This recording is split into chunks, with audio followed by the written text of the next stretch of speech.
Bienvenidos a Caminantes Camino. Nos encontramos en Viaje al Oeste, las aventuras del Rey Mono. Capítulo 6. Kuan Yin, invitada de honor al banquete, se interesa por lo sucedido. Haciendo uso de su poder, el pequeño sabio domina al gran sabio. No hablaremos de momento del asedio al que los dioses tenían sometido al gran sabio.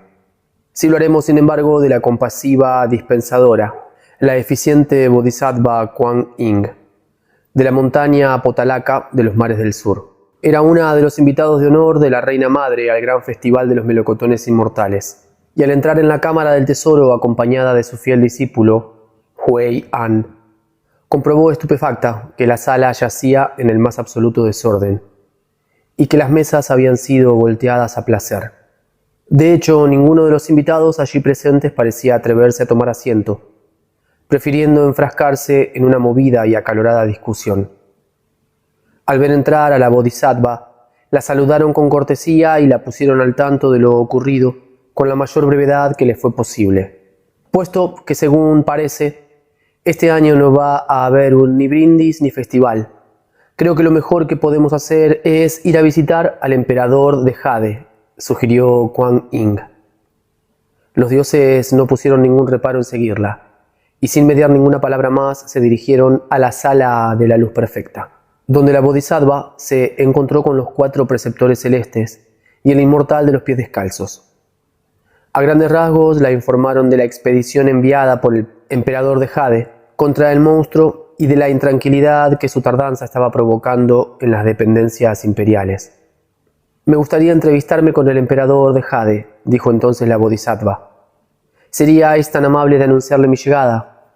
Sin pérdida de tiempo, el preceptor Chou Hung Chri se dirigió a la sala del tesoro de la niebla divina, de donde volvió a salir a los pocos segundos para informar a Kuan Yin que el Señor del Cielo la estaba esperando. Al recibir el anuncio de su visita a Lao Tzu, se sentó al lado del emperador, mientras la reina madre fue a ocupar deferentemente un asiento que había detrás del trono.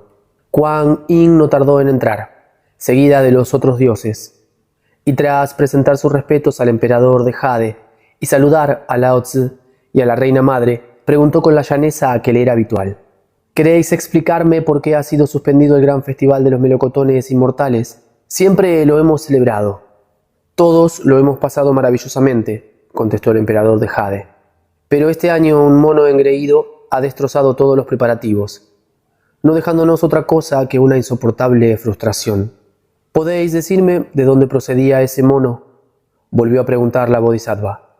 «Surgió de un huevo de piedra colocado en la cumbre de la montaña de las flores y frutos, ubicada en el país de Aolai, en el continente de Purva-Vidya», respondió el emperador de Jade. «En el momento mismo de su nacimiento, surgieron de sus ojos 2 rayos de luz dorada que llegaron hasta el palacio de la estrella polar. A pesar de todo, no le prestamos mucha atención y nos olvidamos de él. Más tarde, sin embargo, se convirtió en un monstruo capaz de derrotar al dragón y de domar al tigre, y tan osado que hizo borrar su nombre del libro de la muerte. Posteriormente, cuando los reyes dragón y los príncipes del mundo inferior acudieron a mí a quejarse de su vergonzosa conducta, tomé la decisión de apresarle sin dilación alguna, pero la estrella de la vida perdurable nos hizo ver que todos los seres de las 3 regiones que poseen 9 aperturas son capaces de obtener la inmortalidad, y decidí ayudarle a conseguirla, trayéndole a las regiones superiores. Para empezar, le nombré encargado de los establos imperiales, pero él opinó que ese puesto era demasiado bajo para sus muchas capacidades, y abandonó por su cuenta el cielo. Ante rebelión tan descarada, envié contra él a Li Qing y al príncipe Nata con la orden de arrestarle y traerle a mi presencia. Sin embargo, lo pensé después mejor y le hice llegar un acta de reconciliación, invitándole nuevamente a venir a las regiones superiores y concediéndole el título de Gran Sabio, Socia del Cielo. Un nombramiento totalmente honorífico que no llevaba aparejado ningún tipo de responsabilidad. Eso fue una grave equivocación porque se pasaba todo el día vagueando, y llegamos a temer que tanta ociosidad pudiera excitar su natural pendenciero y violento. Para evitarlo, le confiamos el cuidado del jardín de los melocotones inmortales, pero una vez más hizo caso omiso de las normas celestes, comiéndose todos los melocotones de los árboles más viejos. Fue entonces cuando se iniciaron los preparativos para el banquete de este año, al que, por cierto, no fue invitado, porque se trataba de una persona sin asignación fija. Aún así se las arregló a las mil maravillas para engañar al inmortal de los pies descalzos y presentarse en el estanque de jaspe, haciéndose pasar por él. Después dio rienda suelta a su travieso natural, dando buena cuenta de toda la comida y bebiéndose todo el vino que le apeteció. Incluso tuvo el atrevimiento de robar el elixir de Lao Tzu y de llevar a su inmunda caverna una gran cantidad de vino imperial para disfrute y esparcimiento de sus hermanos los monos. Eso hizo colmar el vaso de mi paciencia, por lo que decidí enviar a 100.000 soldados con redes cósmicas para capturarle. Sin embargo, todavía no hemos recibido ningún informe sobre el desarrollo de la batalla, y mucho nos tememos que todo no ha ido para nosotros tan bien como esperábamos. La Bodhisattva se volvió entonces hacia su discípulo, Hui An, y le ordenó: baja inmediatamente a la montaña de las flores y frutos y entérate de cómo se encuentra la situación militar en estos momentos. Si el enemigo no ha sido aún sometido, presta a los guerreros celestes toda la ayuda que precisen. En cualquiera de los casos, regresa enseguida a informarnos sobre cómo va todo. Hui An se arregló las ropas lo mejor que pudo y, montando en su nube, abandonó a toda prisa el palacio con una barra de hierro en las manos. No tardó en llegar a la montaña, donde pudo ver las redes cósmicas y un enjambre de centinelas con campanas en las manos, que no dejaban de gritarse unos a otros el santo y seña. El cerco de la montaña era tan perfecto que resultaba prácticamente imposible que una simple gota de agua escapara de él. Apenas hubo puesto el pie en el suelo, Hui An levantó la voz y dijo: centinelas, ¿os importaría anunciar mi llegada? Soy el príncipe Moxa, hijo segundo de Li Qing, conocido también por Hui An, discípulo predilecto de Kuan Yin de los mares del sur, y he venido a informarme de la situación militar.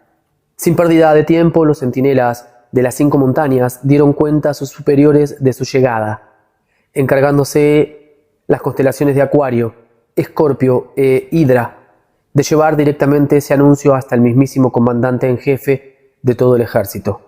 Li Qing dio la orden de abrir un pequeño postigo en las redes cósmicas para permitir el paso a visitante tan ilustre.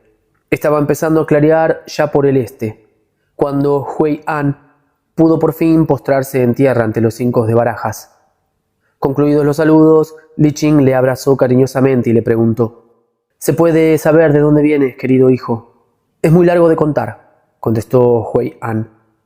Bastaos saber que acompañé a la Bodhisattva al gran festival de los melocotones inmortales, pero al ver el lamentable estado en el que había sido sumido el estanque de jaspe, la Madre Misericordiosa fue a ver al emperador de Jade, seguida por mí y muchos otros dioses. El Señor del Cielo le puso enseguida al tanto de lo ocurrido y le habló de vuestra expedición a las regiones inferiores con el fin de apresar a ese mono engreído. Sin embargo, como en el cielo aún no se había recibido noticia alguna sobre la marcha de la misma, la Bodhisattva me pidió que viniera a indagar sobre la situación en la que se encuentran nuestras armas. Nada más llegar, explicó Li Qing, asentamos el campamento en el lugar en el que ahora nos encontramos. Los 9 planetas montaron enseguida un ataque, pero ese tipo desplegó todo el arsenal de sus formidables poderes mágicos y tuvieron que dar marcha atrás, totalmente derrotados. Ante eso yo mismo me lancé a la refriega, pero también me rechazó, aunque la batalla duró hasta bien entrada la noche y él hubo de hacer frente a más de 100.000 guerreros celestiales. Como habrá comprendido, hizo un uso magistral de esa magia que llaman de la división corporal. Cuando nos reagrupamos pudimos comprobar que habíamos apresado un gran número de lobos, tigres, leopardos, reptiles y animales semejantes, pero no a mono alguno. Hoy todavía no hemos reanudado las hostilidades. No había acabado de decirlo cuando llegó un soldado procedente de la puerta del campamento y anunció con voz temblorosa: el gran sabio ha dispuesto su destacamento de monos en orden de batalla y está ahí fuera provocándonos. El príncipe y los 5 de barajas ordenaron el inmediato despliegue de las tropas. Moxa agarró entonces a su padre por la manga y dijo: «Aunque la Bodhisattva me ordenó venir a recoger información, también me permitió que os prestara cuanta ayuda precisarais para el combate. Si bien es verdad que no tengo mucho de estratega, me gustaría ver cómo lucha ese gran sabio». «Supongo que algo habrás aprendido en tantos años como llevas junto a la Bodhisattva», replicó Li Qing. «Pero por lo que más quieras, ten cuidado. Ese monstruo es muy especial». «No temas, no me ocurrirá nada», trató de tranquilizarle Hui An. «A bestias más peligrosas que él me he enfrentado a lo largo de mi vida». Impaciente por entrar en acción, agarró la barra de hierro con las dos manos. Se ajustó la vestimenta profusamente bordada y, abandonando sus filas, gritó con voz segura: «¿Quién es el gran sabio, Socia del cielo?» «Este viejo mono que tienes delante de las narices», respondió Wukong arrogante. «¿Y tú quién eres para osar preguntarme una cosa tan obvia?» «Yo soy Moxa, el hijo segundo de Li Qing», contestó el príncipe. «También se me conoce por el nombre de Hui An, ya que soy el discípulo preferido de la Bodhisattva Kuan Yin, y he dedicado mi vida a la defensa de la fe que ella representa». «Si lo que dices es cierto», replicó el gran sabio, «¿me quieres explicar por qué has abandonado tu centro de formación en los mares del sur para venir a verme?» «Mi maestra quería informarse sobre la situación aquí abajo y me envió en busca de noticias frescas», respondió Moxa. «Pero al ver que no eres más que un pobre fanfarrón, me he decidido a capturarte yo mismo y poner así fin a todas tus baladronadas». «¿Cómo te atreves a hablarme de esa forma?», exclamó el gran sabio. «¿No sabes acaso que soy el mejor guerrero de todo el cosmos? Pero no huyas, antes tienes que probar el sabor de mi barra de hierro». Moxa no se alteró en lo más mínimo. Levantó la suya y paró diestramente el golpe mortal que se le venía encima. Los dos resultaron ser excelentes luchadores. Lo demostraron ampliamente en el centro de la falda de la montaña, enfrente justamente de la puerta principal del campamento. Pocas veces se había visto en verdad una confrontación tan fiera y equilibrada. Idénticas parecían las armas, aunque el hierro en el que habían sido forjadas era totalmente diferente. Lo mismo podía decirse del carácter y rectitud moral de los hombres que las blandían. El conocido como gran sabio era un apóstata que había renegado de su primigenia condición de inmortal. Su oponente, por el contrario, había curtido su recto modo de ser en la escuela de la misericordiosa Kuan Yin. No había que extrañarse, pues, de que su barra de hierro hubiera salido de la fragua de los 6 dioses de las tinieblas y de los 6 dioses de la luz, que la formaron golpeándola con 1000 martillos a la vez. La magia de la del gran sabio no le iba a la zaga, ya que había servido para marcar la profundidad del mismísimo río celeste. Se comprendía que ninguna obtuviera una ventaja apreciable. Los encuentros se sucedían, interminables, y nadie lograba salir vencedor. Los golpes constantes, fieros, rápidos como un huracán, certeros y a la vez inútiles, recordaban el monótono tamborilear de la lluvia. A un lado del campo de batalla las banderas y estandartes ondeaban gallardos, mientras que del otro surgía un constante oleaje de batir de tambores. Cada bando expresaba además su tensión de un modo totalmente distinto. El nerviosismo forzaba a los miles de soldados celestes a formar círculos, cosa que contrastaba llamativamente con las rectas hileras que constituían las legiones de monos. En ambos la excitación era sin embargo la misma. Sobre ellos caían con idéntica profusión el polvo feroz de la batalla. Era como una densa y oscura niebla que se fuera extendiendo por toda la tierra para ascender después hasta las mismísimas puertas del Palacio Celeste. Si fiera había sido la lucha del día anterior, más feroz y violenta fue aún la de esa mañana. Qué digna de envidia resultó ser la habilidad guerrera del rey de los monos, que logró por fin derrotar a Moxa, haciéndole huir para salvar la vida. 50 o 60 veces cruzaron sus armas sin desfallecer el gran sabio y Hui An. Poco a poco, no obstante, los brazos y hombros del príncipe fueron rindiéndose al cansancio, y llegó un momento en el que no pudo seguir luchando. Comprendiendo que todo era inútil, abandonó el campo dignamente derrotado.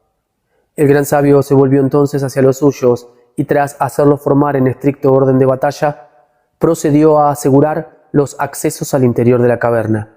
Los guerreros celestes, por su parte, se hicieron a un lado para dejar pasar al príncipe, que, sudoroso y jadeante, fue al encuentro de los 4 de barajas, de su padre Li Qing y del príncipe Nata, para decirles con voz entrecortada por el cansancio: ese gran sabio es un auténtico maestro. El poder de su magia es ciertamente incalculable. Lamento no haber podido derrotarle, aunque sé que ser batido por un enemigo superior nunca debe resultar vergonzoso. Vivamente impresionado por el aspecto que ofrecía su hijo, Li Qing escribió una carta al emperador solicitando refuerzos, que confió al príncipe Moxa y al rey demonio Mahabali. Ninguno de los dos quiso demorar su partida hacia el cielo. Hicieron un pequeño orificio en las redes cósmicas y tras montarse en la nube sagrada, iniciaron a toda prisa el viaje de vuelta. No tardaron en llegar al Salón de la Luz Perfecta, donde se encontraron con los 4 preceptores, que sin pérdida de tiempo los condujeron directamente a la sala del tesoro de la niebla divina. Tras los saludos de rigor, le preguntó la Bodhisattva: ¿has podido averiguar algo sobre la situación de nuestras tropas? Obedeciendo vuestros deseos, respondió Hui An, descendí a la montaña de las flores y frutos, donde tras lograr penetrar en las redes cósmicas, solicité ser conducido a presencia de mi padre, a quien oportunamente informé de vuestras intenciones al enviarme allí. Inmediatamente me puso al tanto de todo, diciendo: durante todo el día de ayer estuvimos luchando con ese rey de los monos. Cuando al caer la tarde nos reagrupamos, pudimos comprobar que habíamos apresado un gran número de lobos, tigres, leopardos, reptiles y animales semejantes, pero no a mono alguno. No había terminado de decirlo cuando fuimos informados de que ese monstruo exigía de nuevo entrar en combate. Ni corto ni perezoso cogí mi barra de hierro y salí a enfrentarme con él.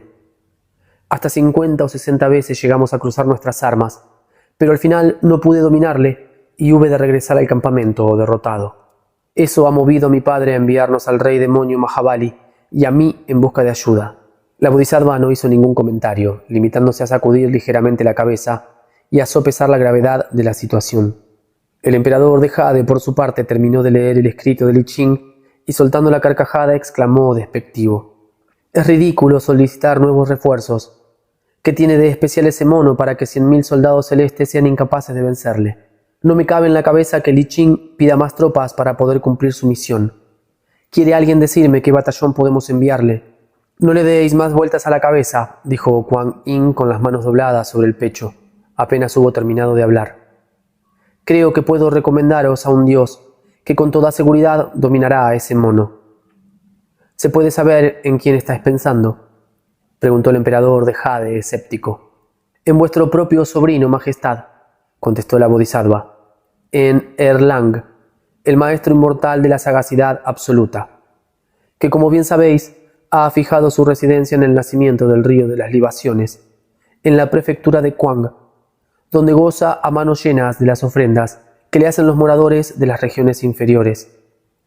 No necesito recordaros que antaño mató él solo a 6 monstruos y que actualmente es el presidente de la Hermandad de la Montaña de los Ciruelos, así como señor de más de 2.200 dioses con cabeza de planta, cuyos poderes mágicos son incalculables.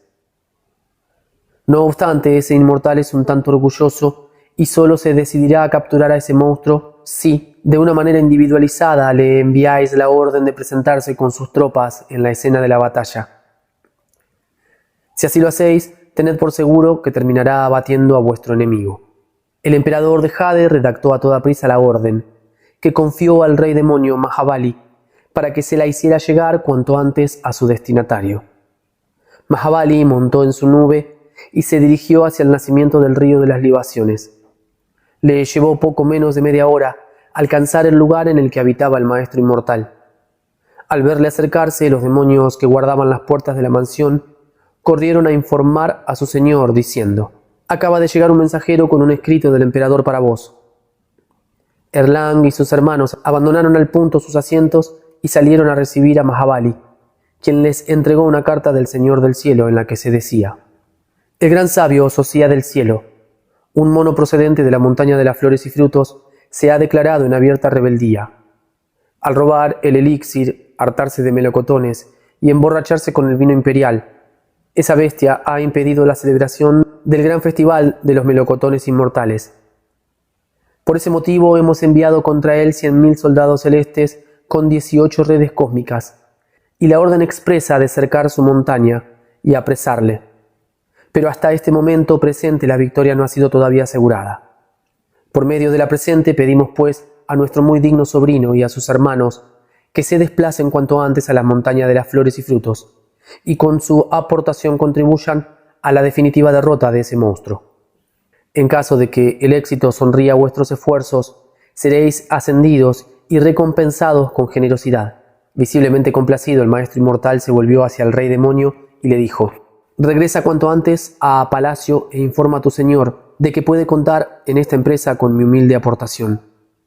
Después hizo llamar a los 6 miembros de la hermandad de la montaña de los ciruelos, los 4 mariscales Kang, Chang, Yao y Li, y los 2 generales Kuo Shen y Chu Chen.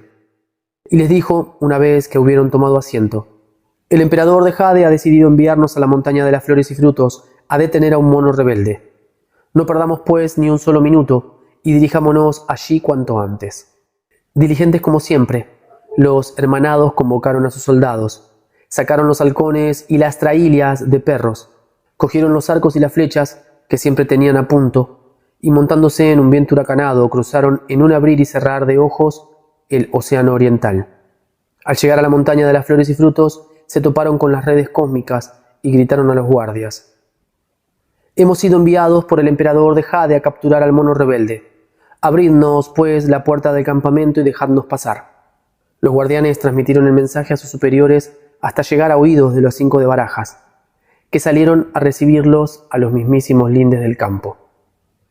Tras intercambiar los saludos de rigor, indagaron cuanto pudieron sobre la situación militar, encargándose Li Qing de ofrecerles un cuadro más o menos completo de la misma. Ahora que yo, el pequeño sabio, me encuentro entre vosotros, dijo socarrón el maestro inmortal, voy a iniciar una carrera de transformaciones con nuestro rebelde enemigo. Ustedes, caballeros, deben mantener la red bien sujeta por todas partes, menos por su sección superior, que ha de quedar totalmente al descubierto. No se preocupen por mí. Si soy derrotado, no es necesario que acudan en mi ayuda, ya que de eso se encargarán mis propios hermanos. De la misma manera, si la suerte me sonríe y termino ganando, serán también ellos quienes asuman la responsabilidad de atar a la bestia. Lo único que preciso es que el de baraja, Li Qing, se mantenga en el aire a media altura con el espejo de reflejar monstruos. Es de esperarse que si nuestro mono es derrotado, trate de huir a algún lugar muy alejado de aquí. Es preciso, por tanto, que su imagen quede reflejada con toda claridad en el espejo. De esta forma no le perderé de vista. Los de Barajas ocuparon entonces los 4 puntos cardinales, mientras todos los guerreros celestes se alinearon siguiendo formaciones previamente establecidas. A la cabeza de sus hermanos, los 4 mariscales y los 2 generales, el maestro inmortal abandonó sus filas y se puso a increpar al gran sabio. Previamente había ordenado al resto de su ejército extremar la vigilancia sobre el campamento, encareciendo muy especialmente a los dioses con cabeza de planta, que tuvieran preparados los halcones y los perros. Una vez asegurados esos extremos, el maestro inmortal se dirigió a la parte delantera de la caverna de la cortina de agua, donde vio un destacamento de monos dispuestos de tal forma que daban la impresión de ser un dragón enroscado. Justamente en su parte central se levantaba orgulloso el estandarte con el lema «El gran sabio, Socia del cielo». «¡Qué monstruo más engreído!», exclamó el maestro inmortal al verlo. «¿Cómo habrá podido atreverse a otorgarse a sí mismo el título de Socia del cielo?». «Déjate ahora de eso», le aconsejaron los 6 miembros de la hermandad de la montaña de los ciruelos. «No hay tiempo para la alabanza o el reproche. Es hora ya de que nos enfrentemos a ese mono». Cuando los monos vieron al maestro inmortal delante justamente de su campamento, corrieron a avisar a su señor. Sin pérdida de tiempo, el rey de los monos echó mano de la barra de hierro. Se ajustó la coraza de oro, se calzó las botas de andar por las nubes, y tras colocarse en la cabeza el yelmo de oro, dio un tremendo salto que le llevó fuera de su propio campamento. Desconcertado ante la finura de sus rasgos y la elegancia de su vestimenta, Wukong no podía apartar los oídos de su nuevo adversario. Se trataba, en efecto, de un hombre de semblante comedido y gentil, cuyas orejas le llegaban hasta los hombros y cuyos ojos, siempre alerta, emanaban una luz cegadora. Su cabeza parecía protegida por un yelmo de 3 fénix volando a diferente altura, que resaltaba la palidez amarillenta de su ropaje. Calzaba unas botas hechas a base de tiras de oro, que no desdecían en nada de sus medias de dragones enroscados. 8 emblemas, apretados como ramos de flores, adornaban su cinturón de jade. Llevaba colgando de la cintura una ballesta que recordaba la graciosa curvatura de la luna nueva, y en las manos portaba una lanza de doble filo muy semejante a un tridente. Tales eran las armas de un hombre que, de un solo tajo, hendió la montaña de los melocotones para salvar a su madre, que con un solo proyectil derribó 2 fénix de Zhongle, que con su ingenio mató a 8 monstruos, engrandeciendo la ola expandente de su fama, y que, cultivador fiel de la amistad, creó la hermandad de los 7 sabios de la montaña de los ciruelos. Poseía una mente tan profunda que en nada consideraba ser un pariente directo del cielo. De hecho, su orgulloso e independiente natural le llevó a fijar su residencia a orillas del río de las libaciones. Así era el magnánimo y comprensivo sabio de la ciudad de Chri, maestro en el difícil arte de las mutaciones, un inmortal al que todos conocían por el nombre de Erlang. Cuando el gran sabio le vio, agarró con fuerza la barra de hierro y gritó despectivo: «¿Qué guerrerucho eres tú y de dónde vienes, para que te atrevas sin más a retarme? Se nota que ciertamente tienes ojos, pero que los usas muy poco», replicó el maestro inmortal. «¿Cómo es posible que no me hayas reconocido? Soy Erlang, sobrino del emperador de Jade y rey de los espíritus ilustres por nombramiento directo de su majestad. De él he recibido también la orden de venir a detenerte, maldito mono rebelde. ¿No percibes la proximidad de tu fin? Recuerdo que hace años, comentó el gran sabio despectivo, la hermana del emperador de Jade se enamoró de un mortal llamado Yang, con el que después se casó y al que poco tiempo dio un hijo varón. ¿Quieres decir que eres tú el joven del que se cuenta que partió en 2 la montaña de los melocotones con la única ayuda de su hacha? Ciertamente me gustaría medir mis fuerzas contigo, pero no tengo nada contra ti. Podría destruirte ahora mismo con mi barra de hierro. Sin embargo, voy a ser generoso contigo y perdonarte la vida. Es vergonzoso arrojar al campo de batalla a una persona tan joven como tú. ¿Por qué no dices a los 4 grandes de barajas que salgan a dar la cara a ellos? «Maldito mono», exclamó el maestro inmortal, herido en su propio amor. «¿Cómo te atreves a ser tan insolente? Prueba el sabor de mi acero».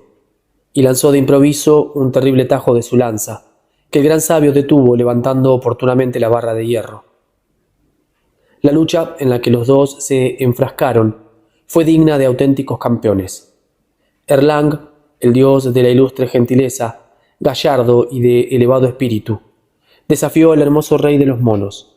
El gran sabio socía del cielo tan valiente que a nadie temía y a todos estaba dispuesto a enfrentarse. Tan pronto como se vieron, sintieron el ardiente deseo de medir sus hercúleas fuerzas. Ambos ignoraban quién era el mejor guerrero, pero aquel día iba a brindarles por fin la oportunidad de descubrir quién era el más fuerte y quién el más débil. Sus armas se entrechocaron a derecha y a izquierda, arriba y abajo, sin descanso ni tregua. La barra de hierro parecía un dragón volador, mientras que la lanza recordaba a los movimientos de un fénix. A un lado se habían colocado animosos los 6 hermanos de la montaña de los ciruelos, mientras el otro lo ocupaban los 4 generales.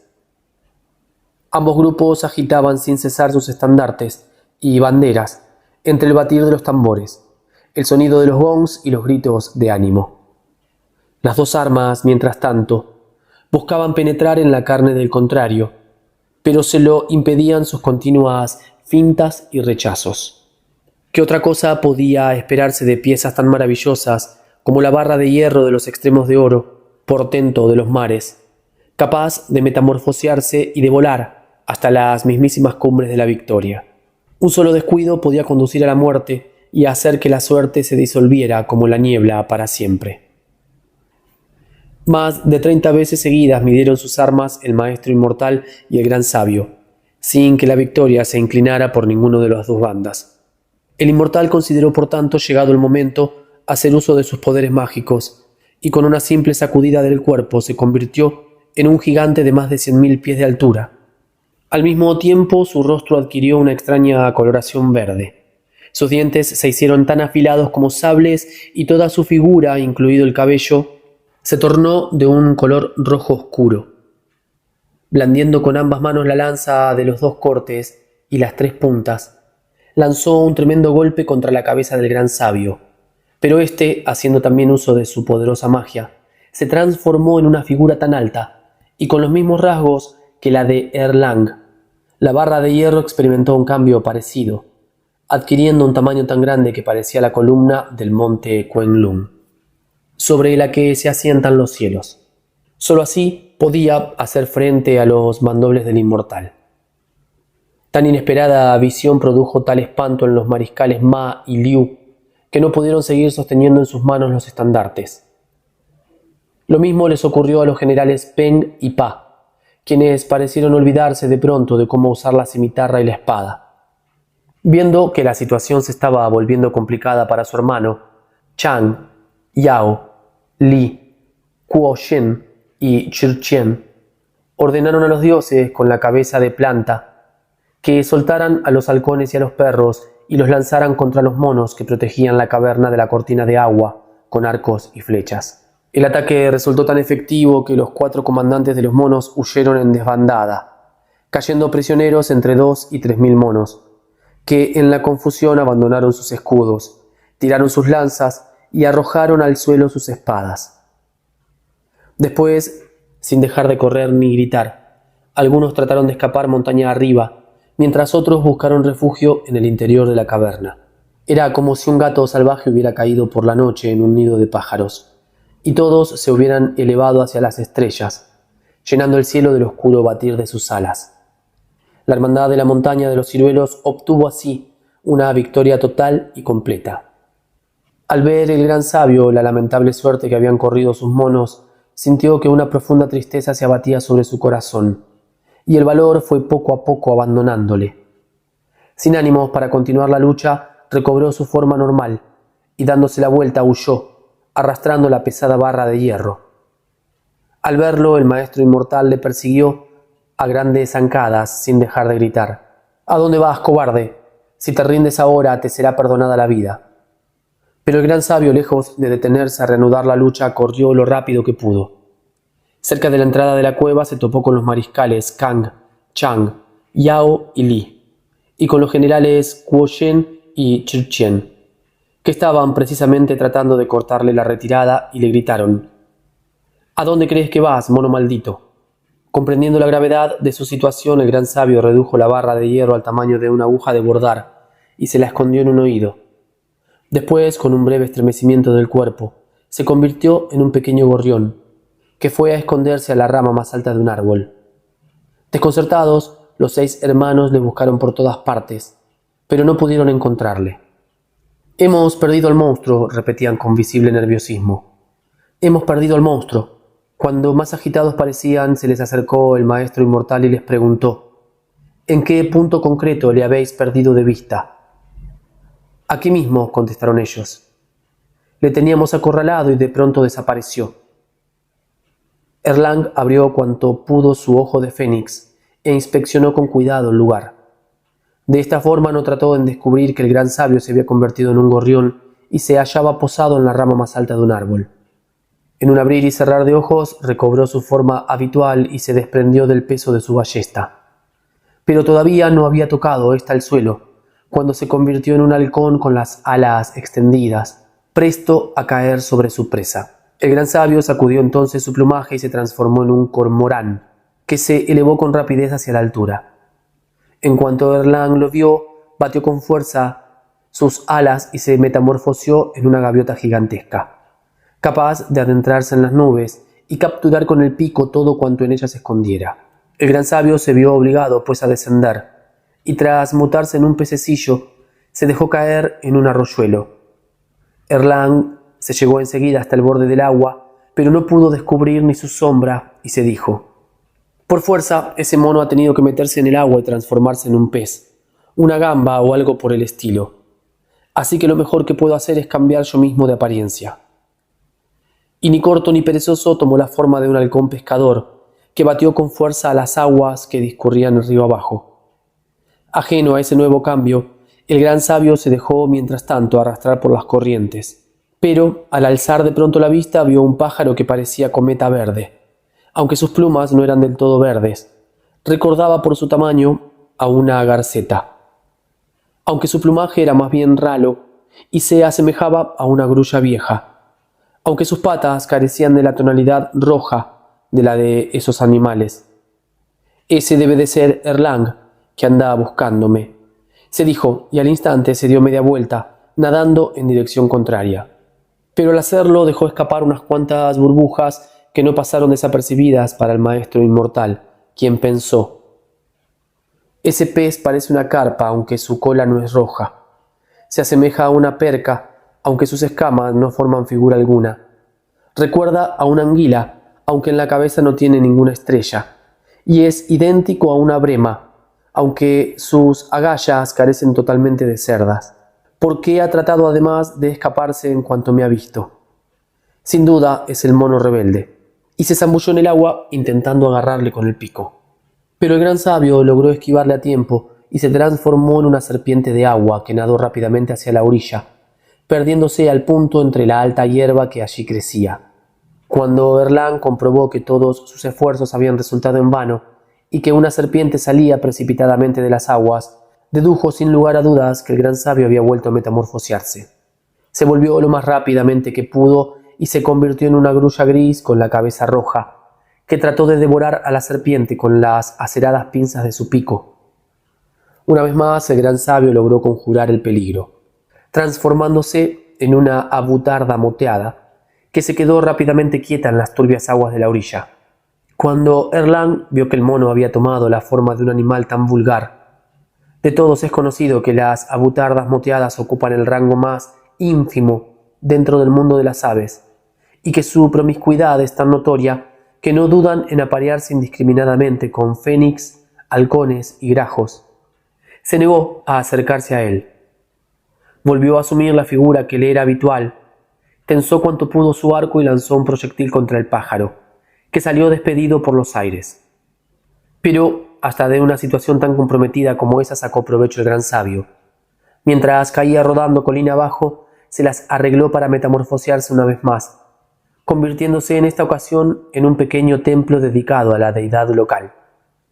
Su boca abierta del todo se transformó en el pórtico, sus dientes en las puertas, su lengua en la imagen del Bodhisattva y sus ojos en las ventanas.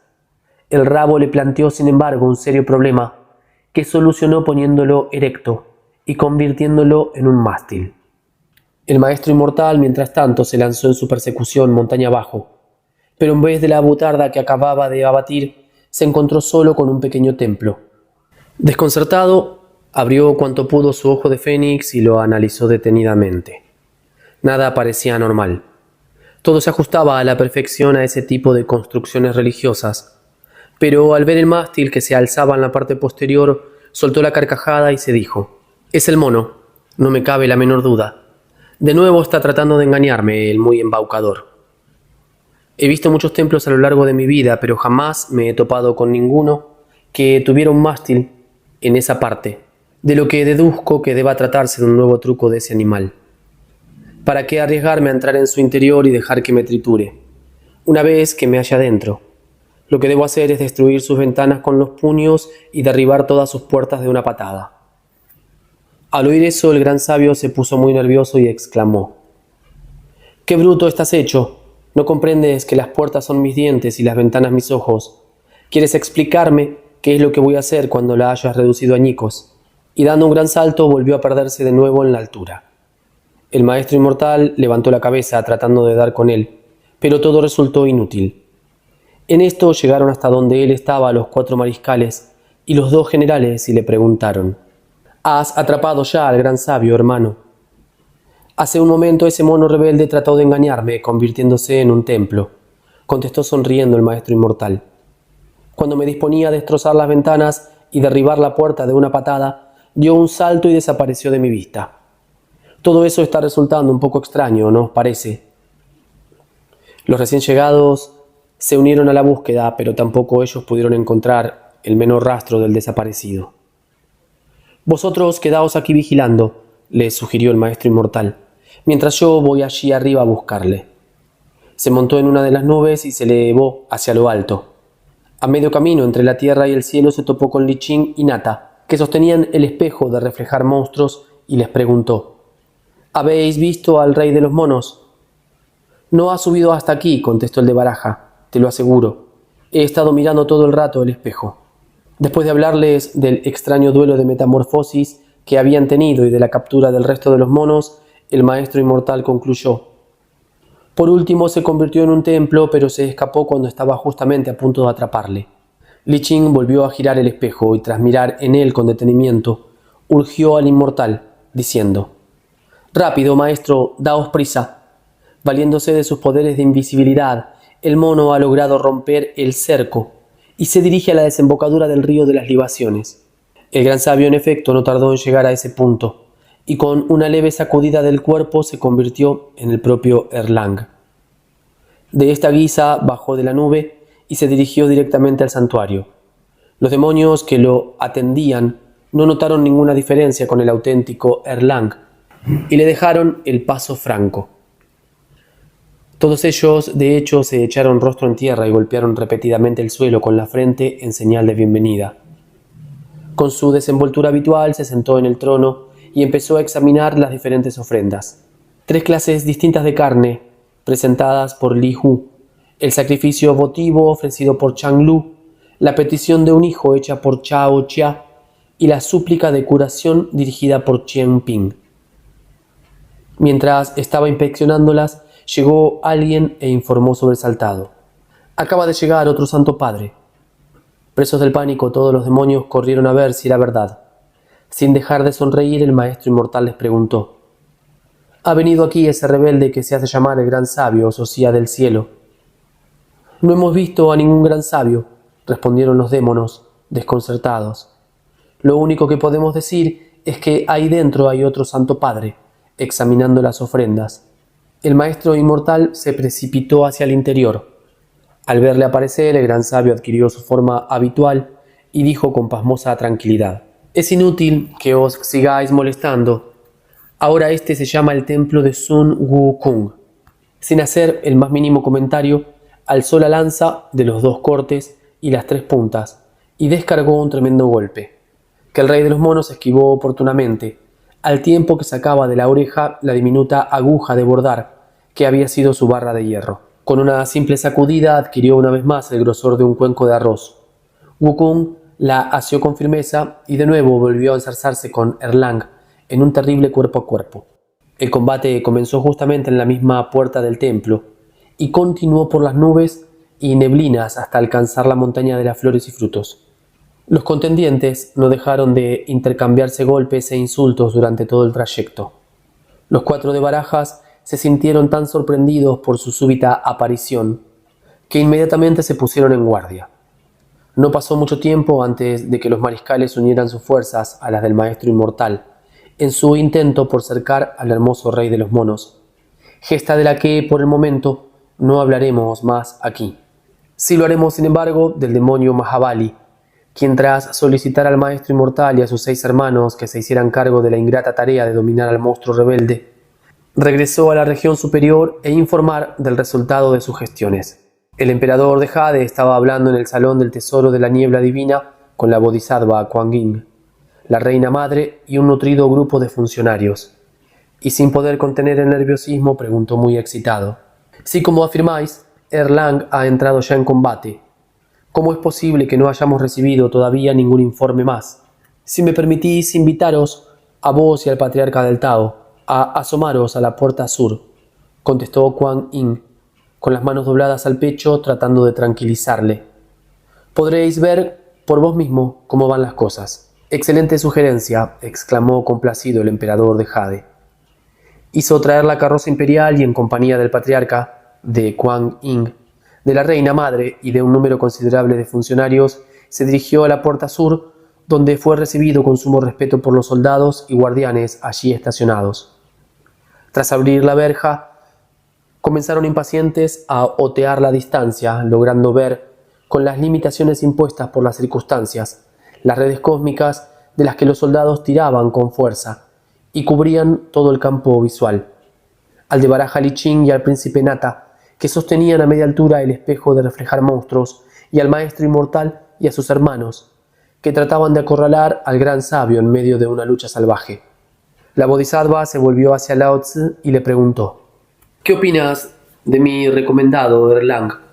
Personalmente tengo la certeza de que es lo suficientemente fuerte para reducir al gran sabio, y que tarde o temprano terminará capturándole. Sin embargo, creo que es obligación mía ayudarle a conseguir la victoria y asegurarnos así de que el enemigo sea tomado prisionero. ¿Cómo pensáis hacerlo y de qué arma vais a serviros para conseguirlo?, preguntó a su vez Lao Tzu. Muy sencillo, contestó la Bodhisattva. Dejaré caer el florero inmaculado que uso para sostener mi ramita de sauce, y cuando le pegue al mono ese, seguro que le derriba, si es que no termina con él. De esta forma, Erlang, el pequeño sabio, no tendrá ninguna dificultad en capturarle. «¿Habéis considerado que vuestro florero es de porcelana?», replicó Lao Tzu. «Lo que decís está muy bien, si le pegan la cabeza. Pero ¿qué pasará si cae sobre la barra de hierro? ¿No se hará acaso añicos? Opino que lo mejor es que no hagáis nada y me permitáis a mí ayudarle a vencer». «¿Poseéis vos un arma?», exclamó sorprendida la Bodhisattva. «Por supuesto que sí», contestó Lao Tzu, y tras arremangarse la manga izquierda se quitó un brazal y añadió: «Esta arma está hecha de acero rojo y fue confeccionada mientras fabricaba el elixir, por lo que está totalmente cargada de fuerzas telúricas. Puede transformarse en lo que uno quiera, es totalmente resistente a la acción del fuego o el agua y posee la capacidad de entrar en el misterio de muchas cosas. Se llama de hecho cortador o atrapador de diamantes. El año que traspuse el paso de Hankou me fue de muchísima ayuda para lograr la conversión de los bárbaros, ya que día y noche fue prácticamente mi único guardaespaldas. Si me permitís, lo tiraré ahora mismo y golpearé con él a esa bestia». Apenas hubo acabado de decirlo, Lao Tzu dejó caer el brazal, que fue dando tumbos por las nubes, hasta ir a parar al mismísimo campo de batalla de la montaña de las flores y frutos. Concretamente, en la cabeza del gran sabio. El rey de los monos estaba enfrascado en una lucha feroz con los 7 sabios y no se dio cuenta en absoluto de que había caído algo del cielo y le había golpeado justamente en la coronilla. Sin embargo, de pronto se sintió incapaz de seguir manteniéndose en pie y cayó al suelo, como si hubiera tropezado con algo. Aún así se las arregló para ponerse de pie y se disponía ya a emprender la huida, cuando el perrillo del Santo Padre, Erlang, se abalanzó sobre él y le mordió en la pantorrilla. De esta forma fue derribado por segunda vez y se quedó tumbado en el suelo, sin dejar de maldecir e insultar, diciendo: «Maldita bestia, ¿por qué no vas a lamer a tu dueño en vez de venir a morderme a mí?». Se dio unas cuantas vueltas y de nuevo trató de levantarse, pero los 7 sabios se lanzaron sobre él y le sujetaron con fuerza. Le ataron a toda prisa y con la ayuda de un cuchillo le rompieron el esternón, evitando así que pudiera seguir metamorfoseándose. Lao Tzu recuperó su atrapador de diamantes y pidió al emperador de Jade que volviera al Salón de la Niebla Divina en compañía de Kuan Yin, la reina madre y el resto de los inmortales. En la región inferior, mientras tanto, los 5 grandes devas replegaron las tropas, levantaron campamento y corrieron a felicitar a Erlang diciendo: «Vuestro logro ha sido en verdad magnífico, pequeño sabio». «¿Qué es lo que he conseguido en definitiva?», replicó Erlang. «Esta victoria jamás hubiera sido obtenida sin vuestra colaboración. Lo más importante de todas formas es que la autoridad imperial ha quedado definitivamente restablecida. No hay nada más que decir», dijeron casi a coro Kang, Chang, Yao y Li. «Lo que ahora tenemos que hacer es llevar a este tipo ante el emperador de Jade a ver qué es lo que decide». «Me temo, mis respetables hermanos», contestó el maestro inmortal, «que puesto que carecéis de título no podréis entrevistaros con el emperador de Jade. Entregádselo a los guardias celestes y que se encarguen de hacerlo ellos. Yo voy a ir con los de Barajas a las regiones superiores a redactar un informe. Mientras tanto, vosotros podéis registrar minuciosamente toda la montaña. En cuanto la hayáis limpiado de monstruos, regresad al río de las libaciones. Me uniré con vosotros para celebrarlo, tan pronto como haya dado cuenta de nuestra hazaña y haya recibido la oportuna recompensa. Los 4 mariscales y los 2 generales aceptaron sin rechistar su plan. El maestro inmortal montó entonces en la nube con los otros dioses y juntos iniciaron su triunfal viaje de vuelta al cielo. En todo el camino no dejaron de sonar canciones de victoria. En cuanto pusieron el pie en el patio exterior del salón de la luz perfecta, uno de los preceptores celestes fue corriendo a anunciar su llegada al emperador, diciendo: «Los 4 grandes de barajas que han logrado capturar al gran sabio, Sociedad del cielo, esperan impacientes las órdenes de vuestra majestad». El emperador de Jade determinó que el prisionero fuera llevado por el demonio Mahabali y los guardias celestes al barracón de ejecutar monstruos, donde debía ser descuartizado y posteriormente cortado en trocitos. Tal era el castigo que la ley divina determinaba para los embusteros y los rebeldes. Con qué rapidez se esfuman las hazañas de los héroes. No sabemos qué le ocurrió al rey de los monos. Quien desee averiguarlo tendrá que escuchar lo que dice en el próximo capítulo. Final de este capítulo número 6. Muchas gracias por acompañar esta aventura. Ojalá ya te esté siendo difícil no continuar. Déjame tu colaboración, tu mensaje, tu pulgar arriba. Compartí el canal, revisá las demás obras, así podemos seguir compartiendo aventuras. Nos damos cita para encontrarnos a leer el próximo capítulo número 7. El gran sabio escapa del brasero de los 8 trigramas. El mono de la inteligencia encuentra sosiego bajo la montaña de las 5 fases. Un gran abrazo.